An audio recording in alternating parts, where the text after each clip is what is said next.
Hi everyone. Another late night. It is 1:12 a.m. But we stay on that grind and we stay helping people. People love these coaching videos and I love doing them too because you guys love them and I love helping people. So if these are videos that you guys do like, make sure to leave a like and comment. It shows me that you guys enjoy these videos and I do, again, love helping people. And if I can help anyone improve just a little bit, that means I help someone improve. You win that rank match. You became happy because you won that rank match, so we're all happy, right? So keep liking and commenting on these videos and I'll keep helping. Anyway, if you guys want to submit a video, you want to be next reviewed, emails down below. Please submit a YouTube video, by the way. Chrome is very hard because sometimes I'm locked out and people don't give me permission and I can't review them. So going into this coaching video, I have 2 hunters today. Yesterday was survivors, today is hunters.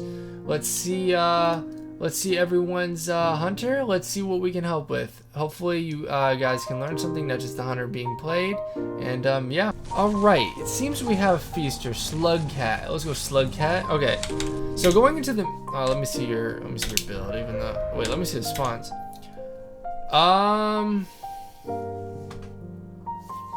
Weird spawn, I won't lie. Not by you, but the survivors. It wouldn't be a bad idea to spawn here. However, I like that you spawned here because it blocks tombstone, so this is actually fine. If you had to pick another spawn, I'd spawn here because you can just go into tombstone. Prisoner or perfumers are gonna be there. Easy kill. They have nowhere to go. So I would recommend spawning here too. If they ever do the spawning here, you can just go for the person tombstone. You lose nothing. The tombstone's not easy to kite feaster, so here or here to block cipher. So the only reason you should spawn here is to block cipher, by the way. No other reason. Like, your chase target should never be good here. I don't know why prisoners spawn in here. Maybe a mind game, I don't know. Okay, so we're running trump card, nothing else. Okay. Alright, as feaster, you have to go into the game knowing that it's gonna be real hard. You have to be patient with your tentacles. Survivors can just loop and you excel in camp. So you have to remember that. Your chase isn't your strong suit. So we have to remember that. Already you see prisoner. High chase target. S tier chase target. Prisoner can't kite feaster. Prisoner can cipher rush you. You should go for the prisoner. In this scenario, there's no seer, there's no support. They can't support. When there is no support, no owl, no body blocks, when there's nothing like that, no harassing, you go for the fragile target because there's nothing they can do. They have no anti-stick, they have no seer owl, they have nothing. So go for the high priority target because no one can sell it. It's just a 1v1. No one can do anything. Don't go for Grave. Grave can kite you. Grave can work you. Okay? Grave can work a feaster. Look, he's going. Yeah, he threw the palace down. He threw the palace down and he digs. You should have went for prisoner. This is for every hunter. When there is a high priority target, prisoner, mind's eye, postman, mechanic, you go for them always. The only time you don't go for them is when there's a seer. Seer makes it so that you have to go for seer because a prisoner and all them can kite long enough with a seer owl. But when there is a seer, you have to go for the seer because the seer owl makes everyone else kite long enough.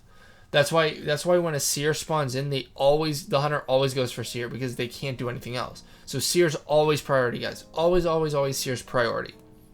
Now, spawn in, you spawn next to prisoner, awful spawn for prisoner, you should go for prisoner. Now let's get into the mindset. Okay, I'm chasing Grave. What do I do? Let's see what you do. Okay, little impatient. As feaster, you have to be as patient as possible. You are a slow hunter and you have to be slow. Good tentacle. He has nowhere to go. Nice. Good peeper.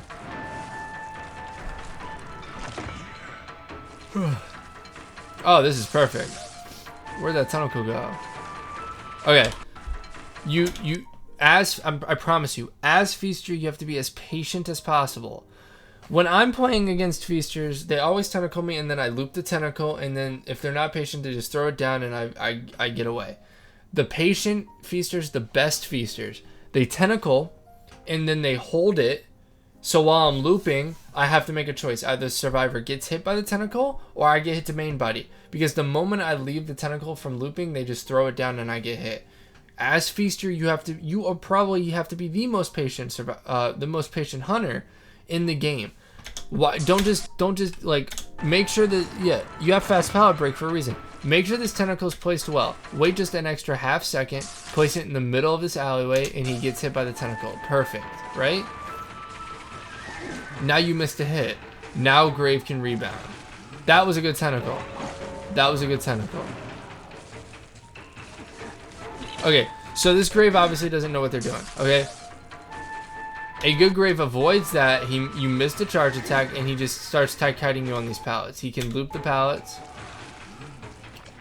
Also, for survivors, it's better to eat a main hit every time than a tentacle hit. Always eat the main body hit, not the tentacle hit. That was a good tentacle, though. The first tentacle should have hit, though. You should have been more patient. He's running back to an area with peeper and no pallets. Good tentacle. Alright, that was good. That was good. You camp. Okay, when you chair as hunter, always be looking for which ciphers are shaking. Perfume. Wait, who's the rescuer? Oh, you killed rescuer. That's right. So, okay, those two are shaking. So now, which one isn't shaking? Shit corner. What? Shit corner. You have to identify. You have to identify fast that someone's shit corner. You have to identify that very fast. Because the moment you stop seeing it shake is the moment you can kill them. You're a feaster. You have to figure out where they're coming from. Your camp is your strong suit. Yeah, Aggro's coming in and switch to red ball. They're gonna try red ball you. Yeah, you basically just give a free save. You can't be doing that. You can't give free saves. That was a good charge attack. When you chair, you should always look for which ciphers are shaking. Look around the map. Now, granted, it shows 3 ciphers shaking because prisoner. So obviously, that's something you can pick up on. But you can see the aggro. You should be able to see the aggro's decoding mid kite. When you get the first hit on the Grave, look around. You right? It does not just Feaster. Every hunter should first hit, look around real quick, see which ciphers are shaking. That's a good charge attack. Now just chair Grave. Now you know which 2 ciphers are shaking. You'll see where they're coming from.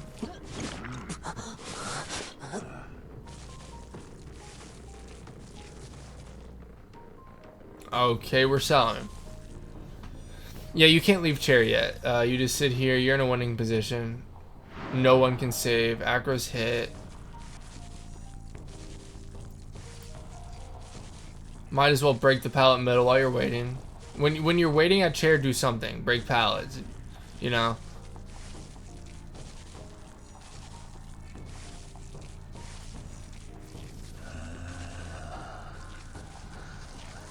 Okay, you don't have ear corner house. Time to relocate. If you don't have ear now, you'll never have ear. So you could just leave. Obviously break the connection, yeah.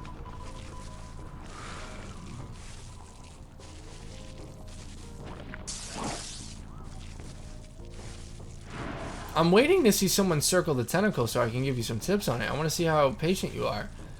It's just, I don't know if these survivors know about the looping of the tentacle. Oh, man.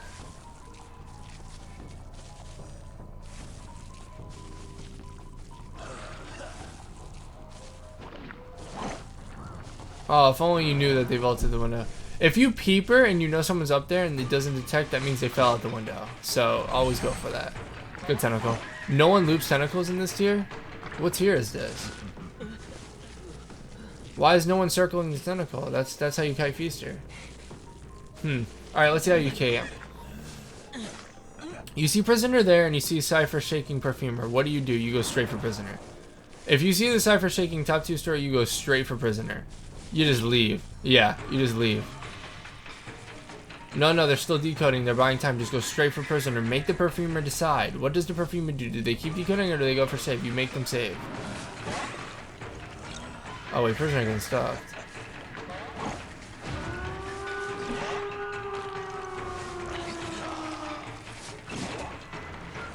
Their Cypher Roche was actually insane.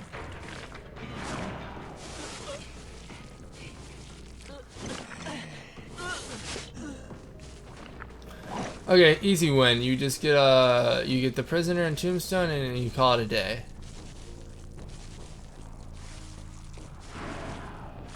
You might be asking, how do you format this? Better camp with the acrobat, first chair, and then killing the wow, Perfumer just left like that. I don't know about that TP. I think it might have been premature. Because if they save, they have nowhere to go, and then you can TP to gate. But I don't hate the TP. Oh my gosh, good. Oh wait, can you get it? Oh, good patience. Good, nice. No one loops tentacles.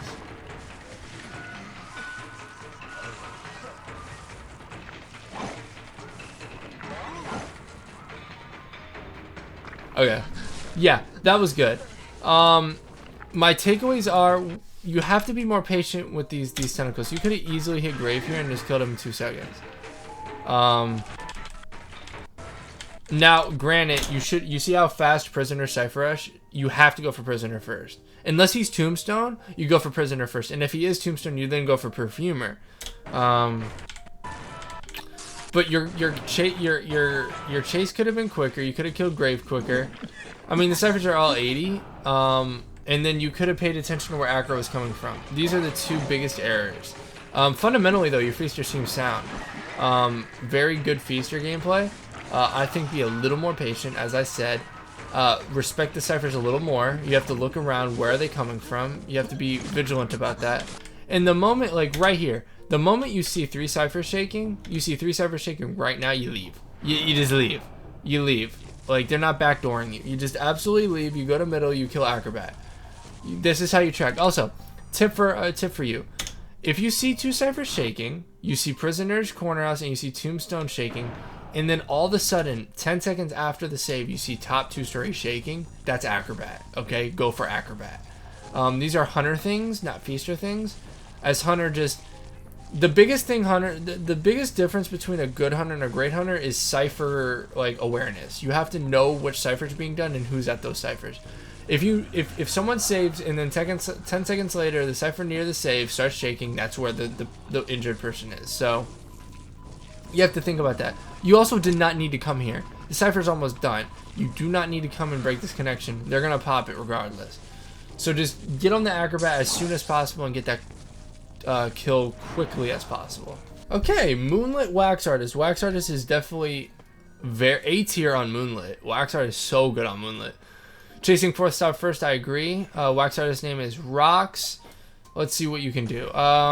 Prospector wastes a magnet very early. Short stun, that does nothing. Yeah, break the pallet. You have fast pallet break, it seems. But yeah, I agree with this. Yeah, I agree with the start. Is there a spawn? Yeah, so when you spawn here, 100% when you spawn here, I 100% agree with you, chase 4th stop. Wax Artist excels 4th stop because you can't hide behind the 4th stop. You can shoot over that. So every time I 1v1 Sprintzer here, I get destroyed. So I 100% agree, especially with a stunner. Stunners can't do anything versus Wax. So they waste a magnet early, you break the pallet. Let's see what you do with the Wax. They're at this really bad pallet. You just break it? Okay, alright. In this situation, try to get like 96. I would have waxed him a little bit more. Wax him a little bit more. Get him to 96 wax and then hit him. You waste nothing. This prospector does not know how to transition. It worked. Wow. Yeah. So if you just wait, he's not gonna vault the window in front of you. You get a terror shock. Get 96 wax. 96 wax. 92 wax. And then now all you need to do is hit 2 wax balls.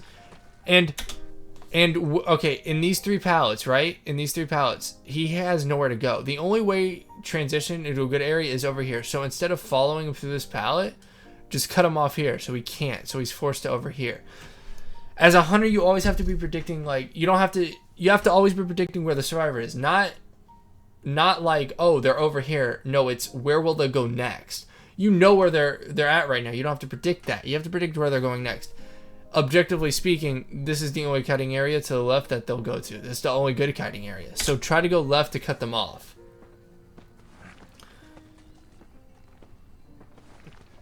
Okay, he uses magnet. Good stun by Prospector. Can't even lie. I can't lie. TP is interesting. I would run warp on wax. Definitely run warp on wax. Prospector tide turn. Okay. On Moonlit, you wanna run warp on wax, not TP. TP is not as strong as it used to be on this map. I would recommend running warp unless you're super comfortable with TP.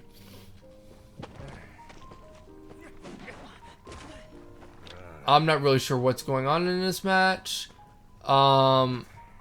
Instead of blocking the Cypher with a wax ball, just start shooting Acrobat. I'm noticing this. You try to get these survivors as high wax as possible before you hit them. You have to get them to 92, 96 wax. Don't get them to 25 and then hit. Don't get them to 50 and then hit. Get them to 96 if you can and then hit. That's very important. See, right now, if he had warp, you could just kill him. Now he has the potential to loot because this is a very strong area.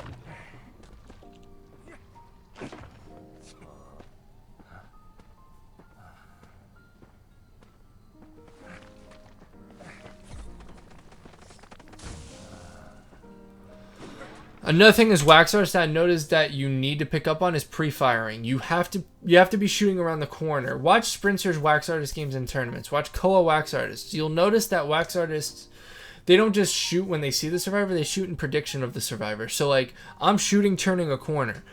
That's how you have to play. You should never have 800 out of 800 wax. You should always be shooting. Shooting around a corner, shooting around this, shooting around that. Get the survivors to 90 plus wax, then hit them so they have no wiggle room, and you should be pre-firing around corners. Now, granted, this is good gameplay. You're doing just fine. I have to nitpick to you. If I just make a video where like, oh, you're doing great, then you won't learn. I don't know what these survivors are doing, so I just have to judge you based on what you're doing. After the save, there are 2 ciphers left. You have to remember, okay, where did the gardener go? She's on bridge. Where did Acrobat go? He was on bridge. So you could just follow them, honestly. This is fine. Be prepared that he is going to take roller coaster, probably.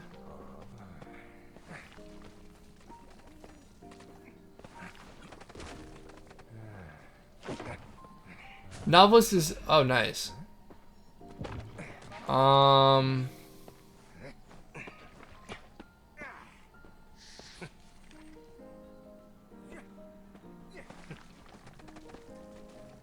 Hit.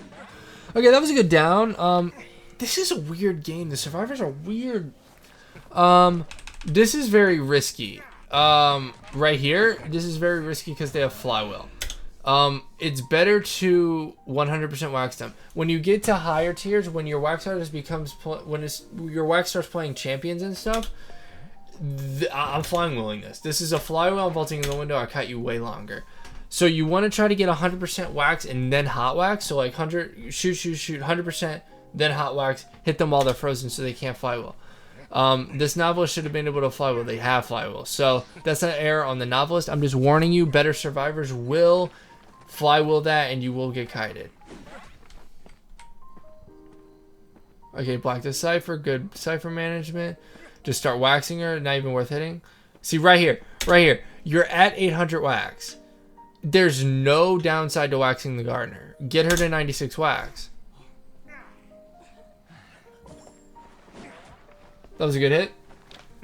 Yeah, I'm noticing. The biggest thing with your wax artist is just use more wax. Like you're playing this game on hard mode. Like pre-fire wax, wax the survivors. You know, just use wax more efficiently. You can be waxing these survivors.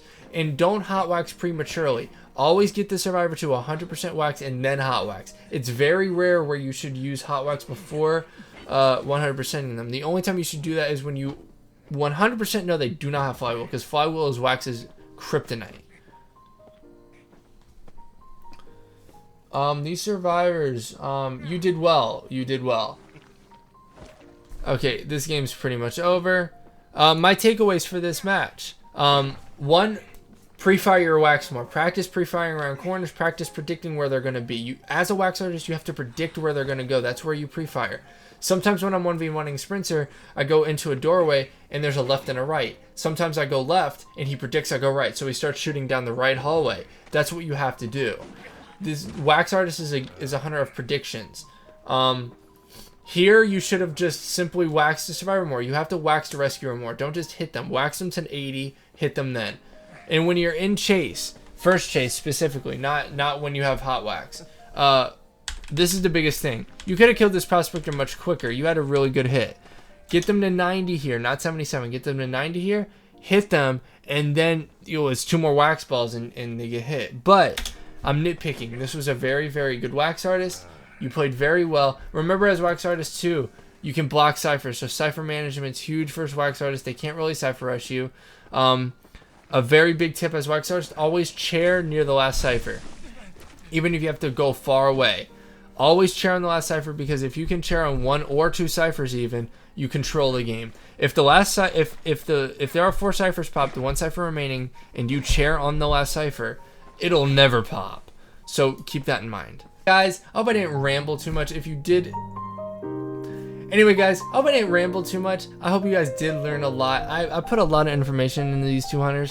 Wax Artist and Feaster can be quite hard, but they're doable and you guys can learn. I hope my information did help. If you have any questions, leave them in the comment section below. If you want to join one-on-one coaching, it's down in the description. If you want to submit a gameplay, it's down in the description. I hope you guys have a wonderful, wonderful rest of your day, rest of your night, wherever you are. I hope this information can be used elsewhere. And look at that. That's I'm so late. This is pre-nerf Moonlit or pre-buff Moonlit. This is a buff. Anyway, guys, have a great night wherever you guys are. Stay safe. Bye bye, guys.